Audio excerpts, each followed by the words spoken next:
நிறைய பேர் நம்ம என்ன நினச்சிட்ருக்கோன்னா, ஹெல்ப்புங்கிறது ஃபினான்ஷியலாக சப்போர்ட் பண்ணுறது தான் ஹெல்ப்பு. ஸோ என்கிட்ட அவ்வளோ காசெல்லாம் இல்லை, ஸோ நான் எப்படி மற்றவங்களுக்குலாம் ஹெல்ப் பண்ணணுன்ட்டு. பட் ஹெல்ப்புங்கிறது நீங்கள் பண்ணுற சின்ன சின்ன ஜெஸ்டர்ஸுமே ஒரு உதவிக்கான அடையாளம் தான். நீங்கள் பஸ்ஸில் போயிட்டுருக்கீங்க, அப்போது ஒரு ஸ்டாப்பிங்கில் வயசான தாத்தாவோ பாட்டியோ ஒரு பெரிய மூட்டையை வச்சுட்டு ஏற முடியாமல் ஏறுறாங்க. அப்போ நீங்கள் போய் அவங்களுக்கு ஒரு உதவி செய்கிறீங்க பார்த்தீங்களா? அது அந்த அழகான ஜெஸ்டருமே அவங்களுக்கு ரொம்ப பெரிய ஹெல்ப்பு. அதுக்கப்புறம் அவங்க வீட்டு பக்கத்துலேயோ அந்த தெரு முனையிலையோ ஹோம்லெஸ்ஸாக எவ்வளோ பீப்புள் இருப்பாங்க இல்லையா? ஒருவேளை அவங்களுக்கு நீங்கள் ஒரு சாப்பாடு வாங்கி கொடுத்து பாருங்களேன், அவங்க அவ்வளோ சந்தோஷப்பட்டு உங்களை ஆசிர்வதிப்பாங்க. அப்புறம் உங்கள் வீட்டுக்கிட்ட குட்டி குட்டி ஸ்ட்ரீட் டாக்ஸ் இருக்கும், சின்ன நாயிலேருந்து பெரிய நாய் வரைக்கும். ஒரு நாள் பிஸ்கெட் வாங்கி கொடுங்க. அப்படி இல்லைன்னா உங்கள் வீட்டில் பழைய சாப்பாடு, கெட்டு போகாமல் இருக்கிற சாப்பாடு, நீங்கள் தூக்கி போடணும்னு நினைக்கிற சாப்பாடை அந்த நாய்களுக்கு கொடுங்களேன். லைஃப் ஃபுல்லாக அவங்க பின்னாடியே அவங்கள ப்ரொடெக்ட் பண்ணி அதுக்கு ஜீவன் இருக்கிற வரைக்கும் சுற்றிட்டே இருக்கும்.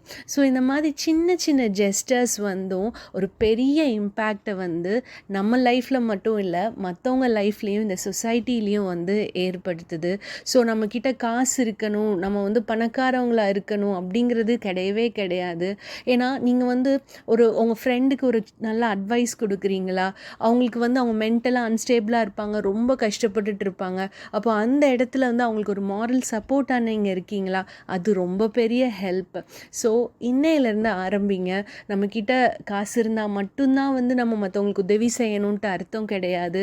அவங்க தேவைப்படுற எந்த விஷயம் நம்ம செய்கிறோமோ அது எல்லாமே ஹெல்ப்பில் தான் வரும். அண்ட் எல்லாமே கடவுள் நோட் பண்ணிகிட்டு இருப்பார்.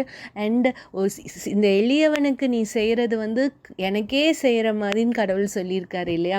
ஸோ எப்போவுமே தயங்காதீங்க மற்றவங்களுக்கு உதவி செய்ய. ஒரு சின்ன ஜெபம் செய்யலாமா?